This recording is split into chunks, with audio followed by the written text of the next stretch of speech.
Valentina mencuri salah sebuah ultimate daripada EVOS Legends sahaja sekarang ini. Ya, ini pun seperti yang ditunjukkan oleh pasukan EVOS. Saya sebenarnya memikirkan apa hero akan digunakan oleh Persik. Tapi Tapi dah lupa ada Akai. Ada Akai. Saya duduk fikir apa hero sebenarnya yang boleh Tak pergi ambil. kepada bukan Kaltizi dengan lebih pantas kerana kita tahu Valentina bukanlah antara hero yang win cukup tinggi, tapi seperti skrip di game yang pertama, Sekut akan dijatuhkan terlebih dahulu daripada pasukan Eco dan kita akan saksikan bagaimana mereka akan cuba menggunakan strategi ini daripada pasukan Eco dengan meletakkan Valentina di bahagian jungle tadi. Ya, benar sekali. Tak terkejut sebab Filipin memang pelbagai hero diorang dah letakkan dekat bahagian jungle tersebut. Jadi untuk meletakkan Valentina mungkin lebih sesuai untuk mereka buat ketika ini. Tapi Pran akan terus diberikan fokus.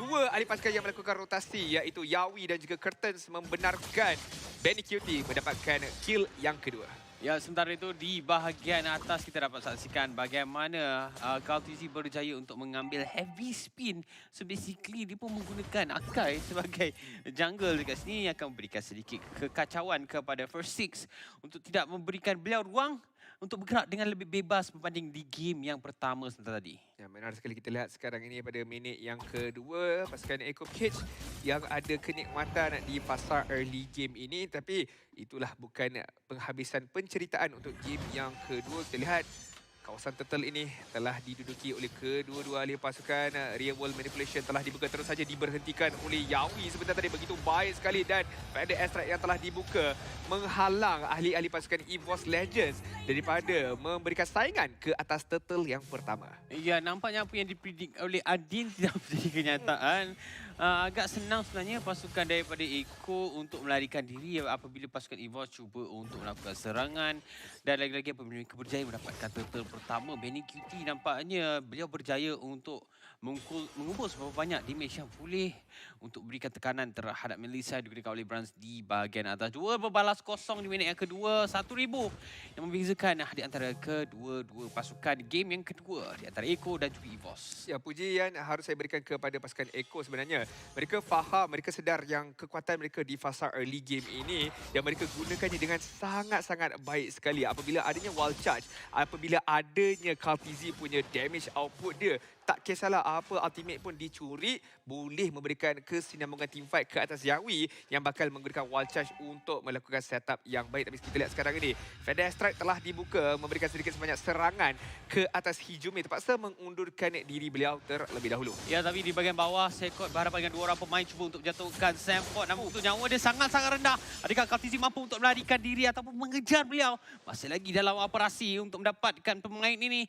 Namun begitu, nampaknya Sekot seperti berjaya untuk menyelamatkan diri. Di kala nyawa dia sangat-sangat rendah. Benny Cutie cuba untuk memberikan asakan, tapi Port Crystal berjaya memberikan sedikit keperlahanan terhadap pemain ini untuk memberikan lebih asakan yang lebih tinggi terhadap pasukan EVOS. Ya, walaupun saya cakap Persik yang boleh memberhentikan Feather Airstrike tersebut, pasukan Eco pun sebenarnya boleh melakukan perkara yang sama ke atas Hijumi, di mana mereka adanya wall charge, mereka adanya Electro Final Blow plus Petrify daripada Sandford untuk memberhentikan RWM tersebut. Tapi sekarang ini kita lihat Dreams akan diberikan asakan, tapi tak ada masalah untuk beliau melarikan diri. Ya, dah bercakap tentang melarikan diri, Sandford sekarang ini cuba untuk clear minion terlebih dahulu sebelum beliau cuba melarikan diri daripada Sekot. Namun begitu pertemuan di antara dua EXP laner daripada kedua-dua pasukan tidak akan diberikan fokus kerana tumpuan kita tertumpu di bahagian atas di mana kedua pasukan cuba untuk mendapatkan turtle milik siapakah turtle ini. Kaltizi kali ini lebih pantas menggunakan retribution, beliau berjaya untuk mendapatkan turtle tersebut. Turtle yang cukup penting kepada pasukan Eco untuk mendapatkan momentum mereka. Benar sekali, perlawanannya berbeza sedikit untuk game yang kedua ini, di mana Eco tampil lebih yakin dan juga lebih jelas apa yang ingin mereka lakukan untuk mendapatkan objektif, untuk mendapatkan kutipan kill dengan lebih banyak. Well, baru 2 kill saja, tapi again masih lagi banyak kalau nak dibandingkan dengan pasukan EVOS Legends. 2.1 ribu gol telah berjaya dikutip oleh pasukan Eco sekarang ini, menandakan mereka sedang mendominasi pada fasa early game ini. Feather Strike telah dibuka untuk memberikan serangan ke atas pasukan EVOS Legends di arah belakang. Adanya First Six, tetapi beliau sempat ataupun tidak nak masuk kerana menerima damage yang begitu besar daripada Kaltizi dan juga daripada Benny Cutie sebentar tadi. Ya, dari cara untuk mereka control the team fight, nampak seperti pasukan EVOS lebih yakin untuk control team fight tersebut dan item yang telah pun disiapkan oleh Hijume masih lagi tiada satu core item menyebabkan antara kenapa dia punya RWM tidak begitu berbeza berbanding dengan Curtains di mana sudah pun ada Clock of Destiny. Dia perlu siapkan Lightning Terancang dan kemungkinan lepas ni kalau dia siapkan dia punya Genius One sudah mencukupi untuk menunjukkan kenapa Farsa ni sangat-sangat bahaya dan sangat-sangat berbisa. Sebenarnya Bruno juga memfokuskan kepada item yang sebenarnya cukup mahal iaitu Endless Battle selepas dia telah pun menyiapkan Berserker Fury. Tak fokus kepada attack speed tapi lebih fokus kepada physical damage dan juga critical damage.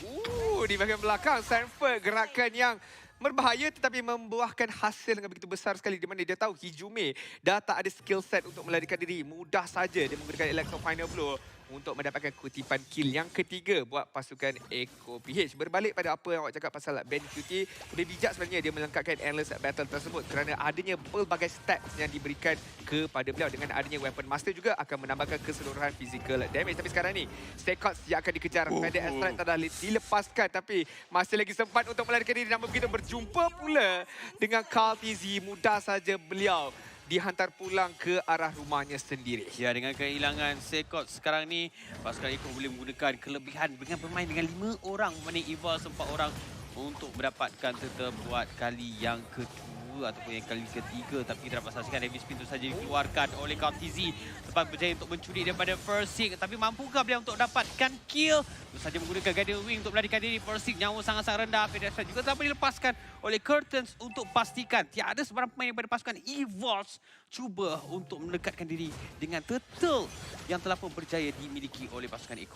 Saya tak tahu nak gelarkan itu apa, domino effect ke apa, sebab kita lihat bagaimana First Six dia heavy spin ke atas Yawi.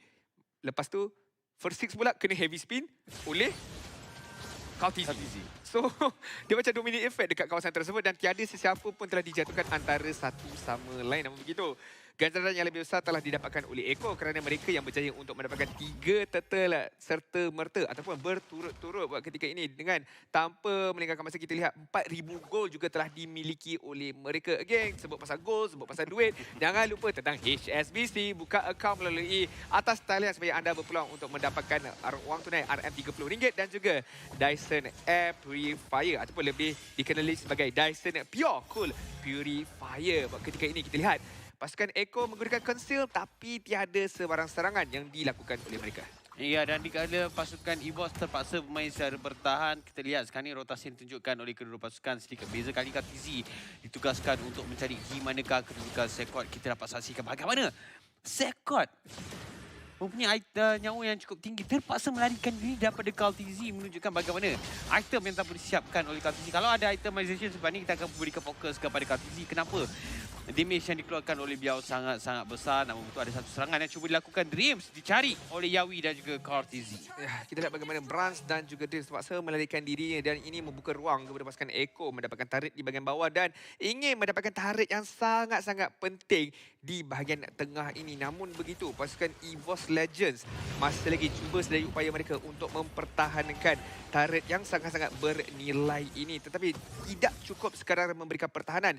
Mereka juga sekarang ini perlu memberikan serangan balas ke atas pasukan Eko. Namun begitu juga Yawi akan dikenakan sedikit sebanyak damage. Masih lagi sempat untuk mengundurkan diri dan KTZ telah memegang heavy spin juga di tangan beliau sekarang ini. Ya, dia boleh gunakan pada Wazan Asad. Yang penting cara untuk melarikan diri ataupun cuba untuk initiate team fight di kala pasukan daripada Eko cuba untuk mendapatkan lot pertama. Tapi lihat bantuan diberikan daripada pasukan Eko dan KTZ berjaya untuk securekan lot tersebut. Terus saja dia menggunakan heavy spin.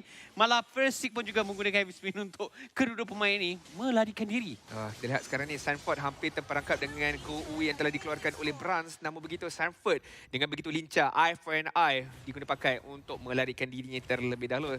Segala pergelutan yang berlaku di kawasan lot tersebut, lihat bagaimana Sekots mengambil peluang untuk melakukan split push di bahagian atas. At least dapatkan sedikit sebanyak hadiah sagu hati mendapatkan turret milik pasukan Eko. Namun begitu, secara keseluruhannya, again 6,000 gol di tangan pasukan Eko.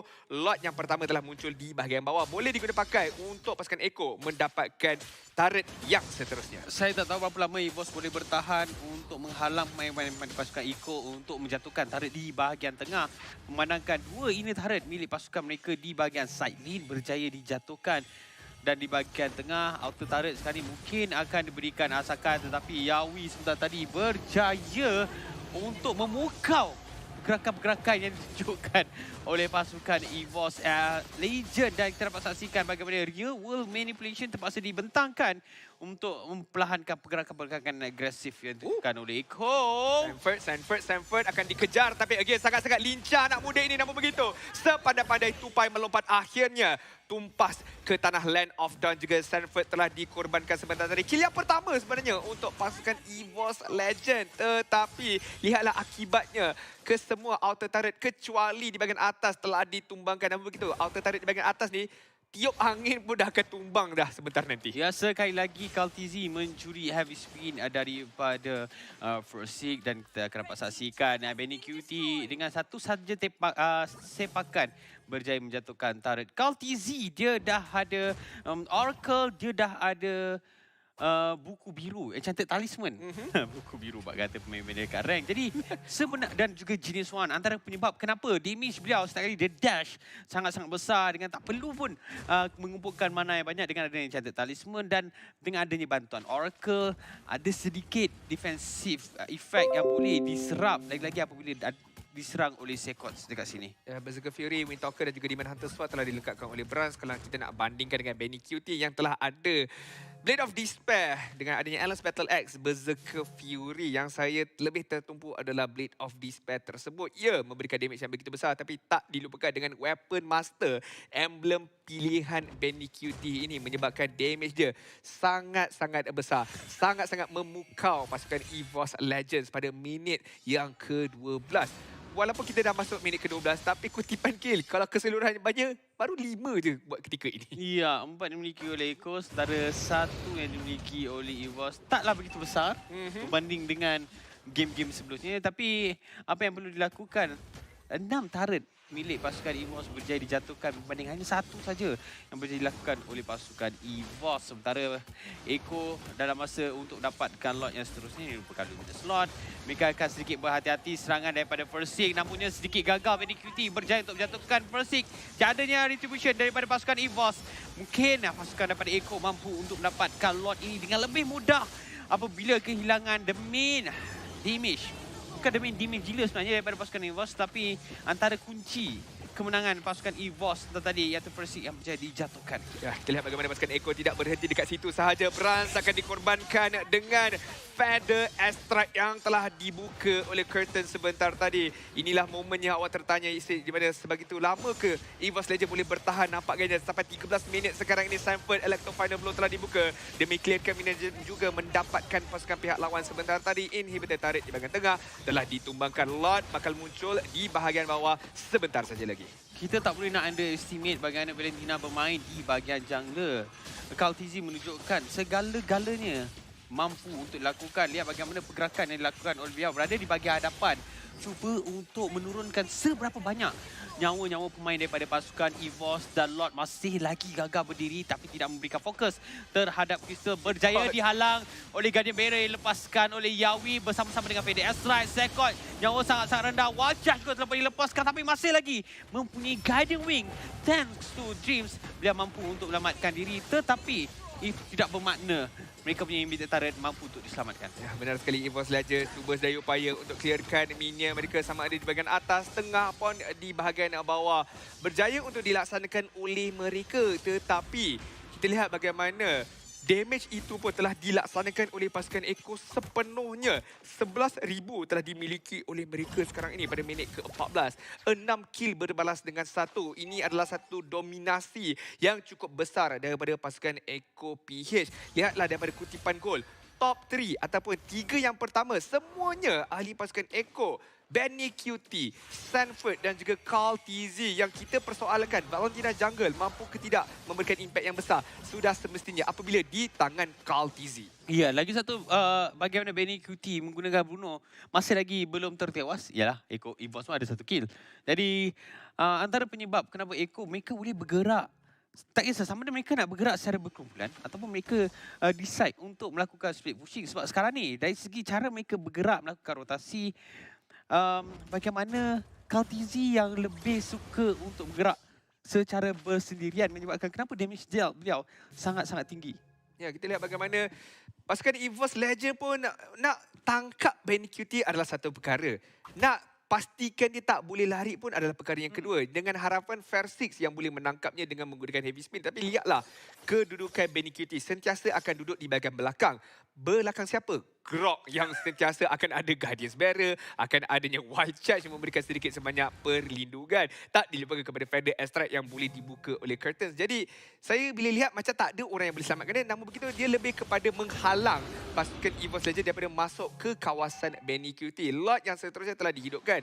Dan saya tak nampak apa cara untuk pasukan EVOS Legend nak contest Lot ini, melainkan mereka dapatkan pick-off terlebih dahulu. Saya tak perasan apakah item yang telah disiapkan oleh Hijume. Adakah dia akan lebih tertumpu kepada utility ataupun dia beri fokus kepada damage. Sebab kalau dia fokus kepada damage, sebenarnya tak rasa lagi, tak nampak lagi kesan yang lebih besar akan ditunjukkan daripada pasukan EVOS. Tapi kalau utility, buat masa sekarang saya rasa itu antara keputusan yang baik untuk memastikan gerakan yang ditunjukkan oleh Echo yang sekarang ni saya dapat nampak begitu agresif. Sekali Parasik sebenarnya saya tak tahu, berkali-kali dia menggunakan dia punya heavy spin dan keputusannya semua tampak sama di mana akan disudahkan dengan kematian beliau. Ya, kita lihat bagaimana Kaltizi juga telah dijatuhkan oleh Bran sebentar tadi. Kedua-dua jungler telah dikorbankan. Ini adalah satu kesilapan daripada pasukan Echo PH Stanford yang akan dikejar kerana Bran masih lagi mempunyai damage yang begitu besar. Meninggalkan saja Lord itu tak disentuh oleh sesiapa. Again,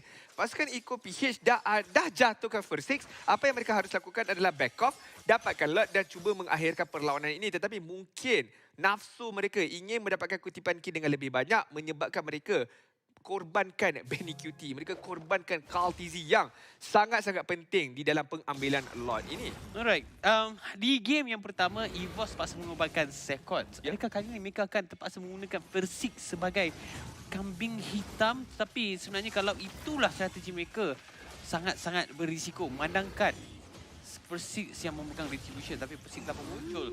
Dia ada dia punya heavy spin, dia boleh gunakan pada bila-bila masa, tapi ada Guardian Barrier.